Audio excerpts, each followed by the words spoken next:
நீங்கள் பார்த்து கொண்டிருப்பது உங்கள் ஜாஷ்வா டிவி. சகல ஜனங்களுக்கும் நற்செய்தி. உருகாதோ நெஞ்சம் நெகிழாதோ கண்ணீர் பெருகாதோ ராஜா இயேசு ராஜா. இந்த நிகழ்ச்சியை உங்களுக்கு வழங்குவது கூரைக்கடை, ஆனங்குளம் மற்றும் பாவூர்சத்திரம்.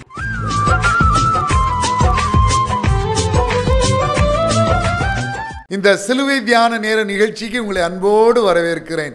இதற்கு தியானமாக நான் எடுத்துக்கொண்ட வேத பகுதி 1 கொரிந்தியர் 1:18. 1 கொரிந்தியர் 1:18.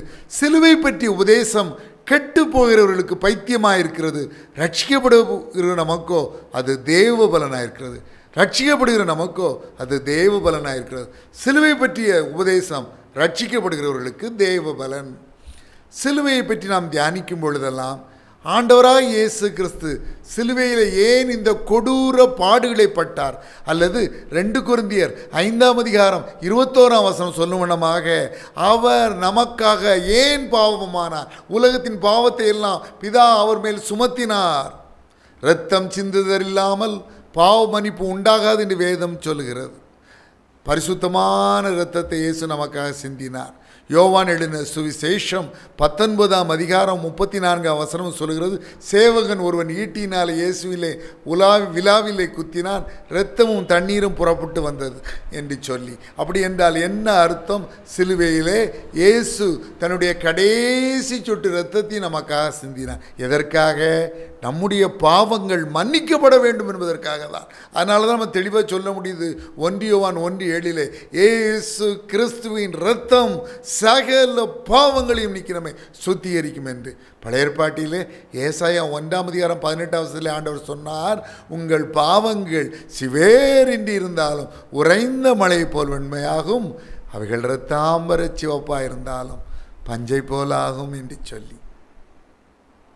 மனம் திரும்புதலுக்காக ஆண்டவர் நாம் மனம் திரும்ப வேண்டும் என்பதற்காக இவ்வளவு பெரிய விலைக்கிரயத்தை செலுத்தினார். இன்னும் நாம் மனம் திரும்பாமல் இருக்கிறோமா? நம்மை நாமே சற்று ஆராய்ந்து பார்ப்போம். இந்த லெந்தனும் நாட்களிலே நம்முடைய சுவாபங்கள் மாற வேண்டும். கலாத்தியர் 2:20 சொல்ல வண்ணமாக, கிறிஸ்துவுடனே கூட சிலுவையில் அறையப்பட்டேன், ஆயினும் பிழைத்திருக்கிறேன். இனி நான் அல்ல, கிறிஸ்துவே எனக்குள் பிழைத்திருக்கிறார். நான் மாம்சத்தில் பிழைத்திருக்கிறதோ என்னில் அன்பு கூர்ந்து எனக்காக தம்மை தாமே ஒப்பு கொடுத்த தேவனுடைய குமாரனை பற்றும் விசுவாசத்தினாலே பிழைத்திருக்கிறேன் என்பதை நாம் மறந்து விடக்கூடாது. நம்முடைய பழைய சுவாபங்கள் இயேசு கிறிஸ்துவுடனே கூட சிலுவையில் அறையப்பட வேண்டும். கொலோசியர் 3:9-10 சொன்ன வண்ணமாக, பழைய மனுஷனையும் அவன் செய்கைகளையும் களைந்து போட்டு தன்னை சிருஷ்டித்தருடைய சாயலாகும்படிக்கு பூர்ண அறிவுடையும்படி புதிதாக்கப்பட்ட புதிய மனுஷனை தரித்து கொண்டிருக்கிற புதிய மனிதனை தரித்து கொள்ள வேண்டும். அந்த மனுஷன் இயேசு கிறிஸ்துவை போல் மாற வேண்டும். அதற்கு நாம் மனம் திரும்ப வேண்டும். பழைய பாவங்கள் நம்மிலே ஒழிய வேண்டும்.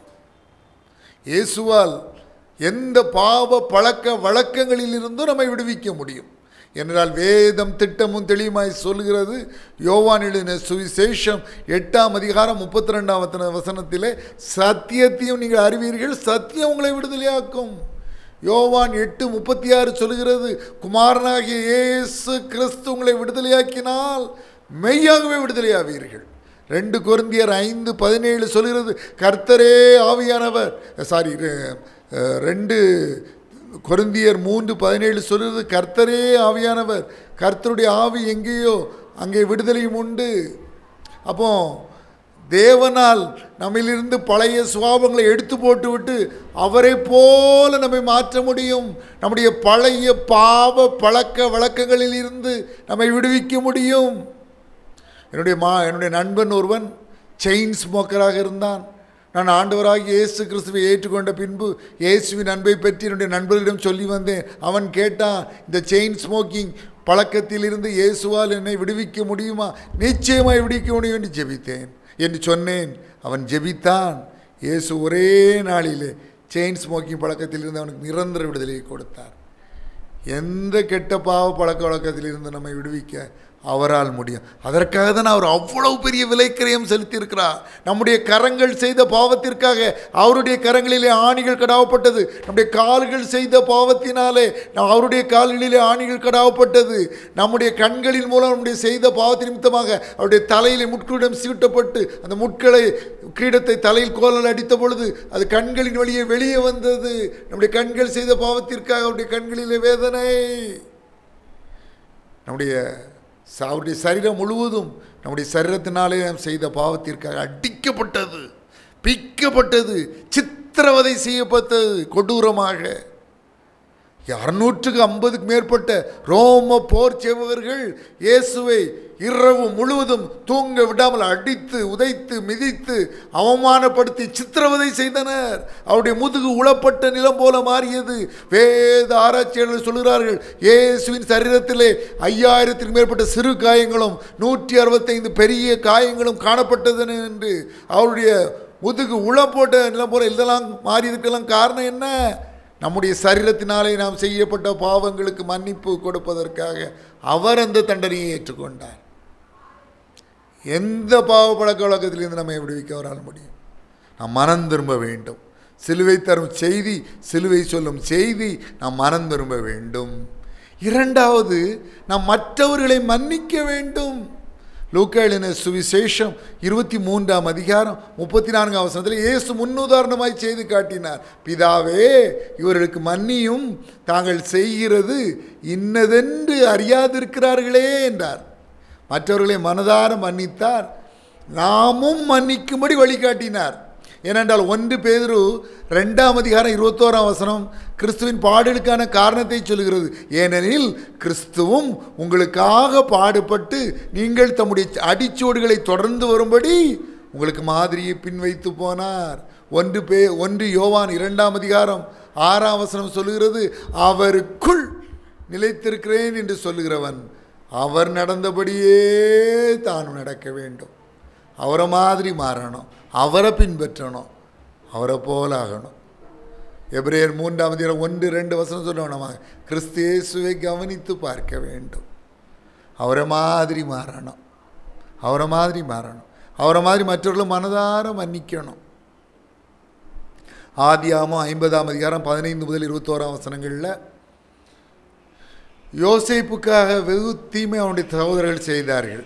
அவனை வெறுங்குழியிலே போட்டார்கள், இஸ்மவேலிடம் விட்டார்கள். இப்படி பல அவனுடைய வேதனைக்கு முக்கிய காரணம் சகோதரரே. ஆனால் இப்பொழுது யோசேப்பு தேசத்தின் அதிபதியாக உயர்த்தப்பட்டு விட்டான். அவனுடைய தயவை நாடி அவனுடைய சகோதரர்கள் நிற்கிறார்கள். அவர்கள் மனதார அவனை மன்னிக்கும்படி அவனத்தில் வேண்டி நிற்கிறார்கள். யோசேப்பு என்ன செய்கிறான் பாருங்கள், உங்களை மனதார மன்னிக்கிறேன் என்று அவர்களை மனதார மன்னிக்கிறான். உங்களையும் உங்கள் குழந்தைகளையும் பராமரிப்பேன் என்று சொல்லி அவர்களுடைய பட்சமாய் பேசுகிறான். இப்போ யோசேப்பு நினச்சா அவன் சகோதரருக்கு பழிக்கு பழி வாங்கலாம். அவன் சகோதரருக்கு என்ன தீமை வேணாலும் செய்யலாம், கேட்குறதுக்கு ஆள் கிடையாது. யோசேப்பு மனதார மன்னிக்கிறான். இந்த லெந்தனும் நாட்களிலே முதலாவது நம்முடைய பாவங்களிலிருந்து நாம் மனம் திரும்ப வேண்டும். இரண்டாவது, நமக்கு எதிராக தீமை செய்தவர்களை மனதார மன்னிக்க வேண்டும். மோசேயை பாருங்கள், எண்ணாகமம் 12ஆவது அதிகாரத்தில் அவனுடைய சொந்த சகோதரனாகிய ஆரோனும் சொந்த சகோதரனாகிய மிரியாமும் அவனுக்கு எதிர்த்து நிற்கிறார்கள். கர்த்தர் மோசையை கொண்டு மாத்திரம்தானா பேசினார், எங்களையும் கொண்டு பேசவில்லையா என்றெல்லாம் சொல்லுகிறார்கள். மோசே ஒன்றும் அதை பெருசாக எடுத்துக்கிடலை.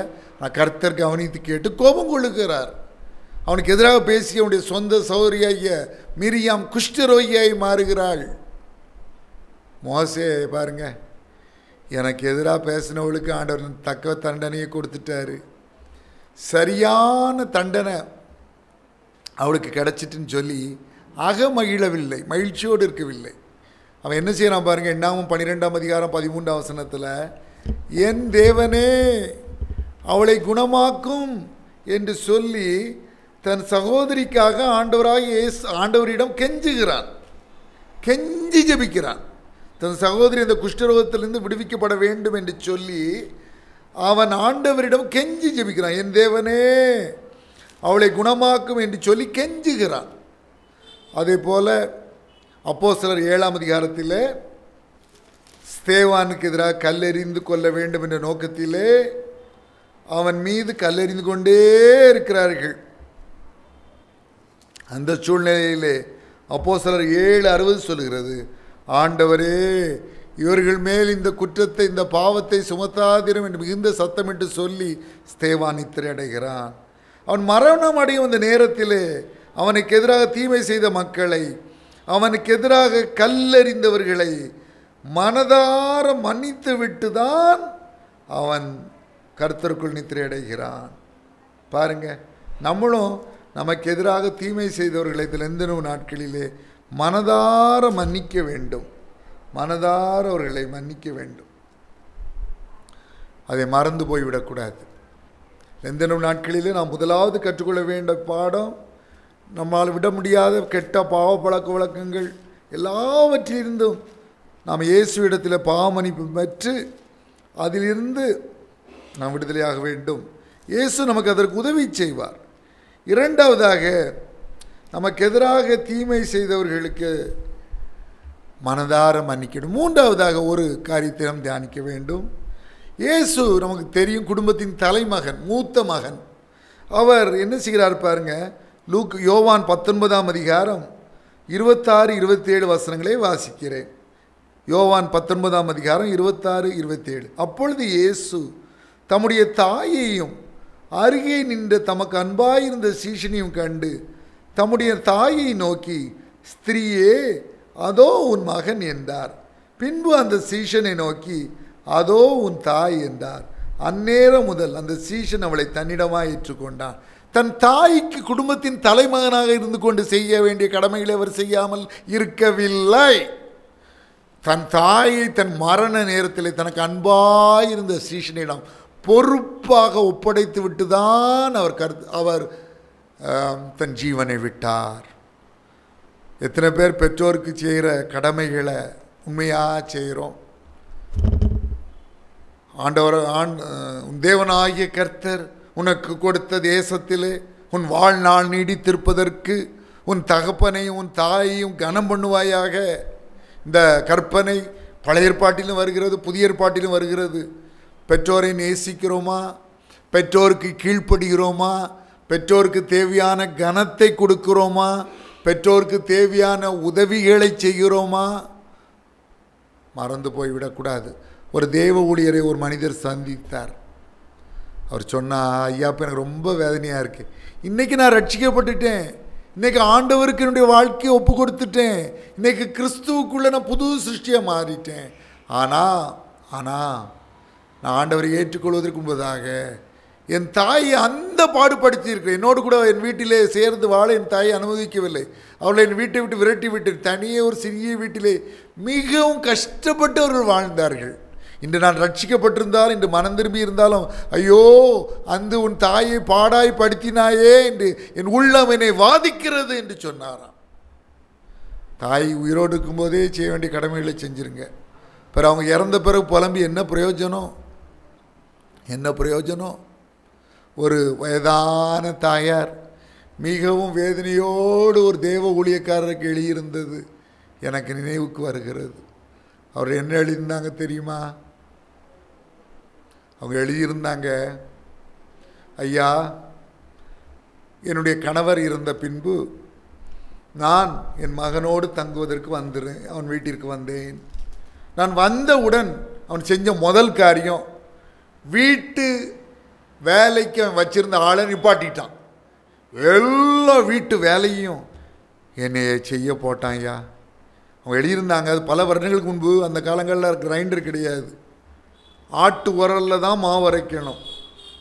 இந்த வயதான காலத்தில் வேலைக்கு செஞ்சுட்டு இருந்த ஆளை நிப்பாட்டிட்டு எல்லா வேலையும், பாத்திரம் கழுவுறது, வீடு பெருக்கிறது, துணி துவைக்கிறது, மாவு அரைக்கிறது, எல்லா வேலையும் என்னைய செய்ய போடுறாங்கய்யா. இந்த வயசான காலத்தில் என்னால் மாவு அரைக்க முடியலையா, வேதனை தாங்க முடியலையா, எனக்கா ஜோம் பண்ணிக்கிடுங்கய்யான்னு அந்த ஊழியக்காரருக்கு அந்த அம்மா கடிதம் எழுதியிருந்தாங்க. எவ்வளோ பரிதாபம்! நம் ஜாக்கிரதையோடு இருப்போம். தகப்பனுக்கு தாய்க்கு செய்கிற கடமைகளை சரிவர செய்கிறோமா அல்லது அவர்களை பாடாய்படுத்துகிறோமா?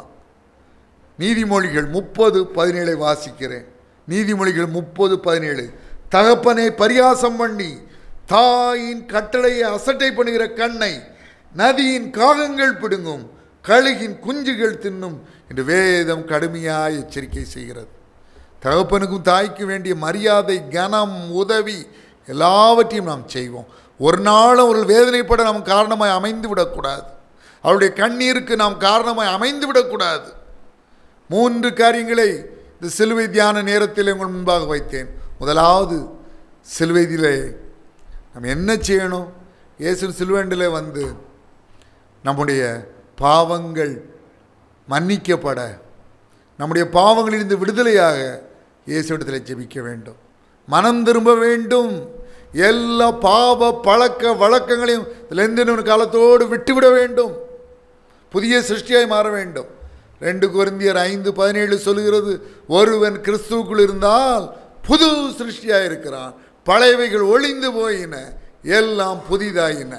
புதிய மனிதனாய் மாற வேண்டும். 2வதாக, மற்றவர்களை நம் மனதார மன்னிக்க இயேசு நமக்கு முன்மாதிரி வைத்து போயிருக்கிறார். 3வதாக, நம் தகப்பனுக்கும் தாய்க்கும் நம் பெற்றோருக்கு செய்ய வேண்டிய கடமைகளை நாம் செய்ய வேண்டும். பிள்ளைகளே, கர்த்தருக்குள் உங்கள் பெற்றாருக்கு கீழ்ப்படியுங்கள். பிள்ளைகளே, எல்லா காரியத்திலேயும் உங்கள் பெற்றாருக்கு கீழ்ப்படியுங்கள் என்று வேதம் சொல்லுகிறது. மறந்து போய்விடக்கூடாது. நாம் ஜெபிக்கலாமா? சிலுவையின் நிழலில் அனுதினம் அடியான் சாய்ந்திழை பாரிடுவேன். சிலுவையின் நிழலில் அனுதினம் அடியான் சாய்ந்திழை பாரிடுவேன். சிலுவையின் அன்பின் மறைவில் கிருபையின் இனிய நிழலில், சிலுவையின் அன்பின் மறைவில் கிருபையின் இனிய நிழலில், ஆத்துமனேசரின் அருகில், ஆத்துமனேசரின் அருகில் அடைகிறேன் ஆறுதல் மனதில். சிலுவையின் நிழலில் அனுதினம் அடியான் சாய்ந்திழை பாரிடுவேன். சிலுவையின் நிழலில் அனுதினம் அடியான் சாய்ந்திழை பாரிடுவேன். நாம் ஜெபிக்கலாம். அன்பின் பரம தகப்பனே, சிலுவை நிழலில் இருந்து கொண்டு நாங்கள் 3 தீர்மானங்களை எடுக்கிறோம். எங்களுடைய பாவங்களை மன்னியும், புது சிருஷ்டியாய் மாறும், நாங்கள் மனம் திரும்புகிறோம் என்ற தீர்மானத்தை எடுக்கிறோம். 2வது, எங்களுக்கு எதிராக தீமை செய்தவர்களை நாங்கள் மனதார மன்னிக்கிறோம் என்ற தீர்மானத்தை எடுக்கிறோம். 3வதாக, எங்கள் பெற்றோரை நாங்கள் கனப்படுத்துவோம், கீழ்ப்படிவோம், பராமரிப்போம், பாதுகாப்போம், அவர்களுக்கு தேவையான அனைத்து உதவிகளையும் செய்வோம். அவருடைய கண்களிலிருந்து கண்ணீர் வடிய நாங்கள் காரணமாக அமைய மாட்டோம் என்ற தீர்மானத்தை எடுக்கிறோம். தீர்மானம் எடுத்த தேவ பிள்ளைகள் ஒவ்வொருவரையும் ஆசீர்வதியும்.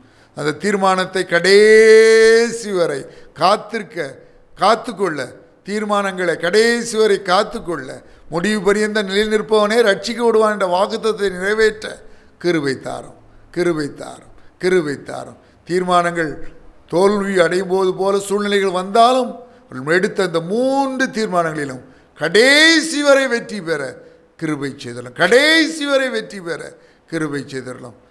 நன்றி இயேசு சுவாமி. வியாதியினால் பலவீனப்பட்ட ஒவ்வொருவருக்கும் சரீரத்தில் நல்ல சுகத்தை தாரும். நீர் அப்படி செய்கிற கிருபைகளுக்காக நன்றி. சகல துதியையும் கனத்தையும் மகிமையும் வல்லமையும் ஒருவருக்கே செலுத்துகிறோம். இயேசு கிறிஸ்துவின் நாமத்தினாலே வேண்டிக் கொள்கிறோம் பிதாவே, ஆமேன். ஆண்டவராகிய இயேசு கிறிஸ்து தாமே உங்களை ஆசீர்வதிப்பாராக. May God bless you. நண்பர்களாய் குடும்பமாய் கொண்டாடி மகிழ நிலா கூரை கடை வாங்க. நமது நிலா கூரை கடை ஆலங்குளம் மற்றும் பாவூர்சத்திரத்தில் உள்ளது. மதியம் மற்றும் இரவு உணவுக்கு சிறந்த இடம்.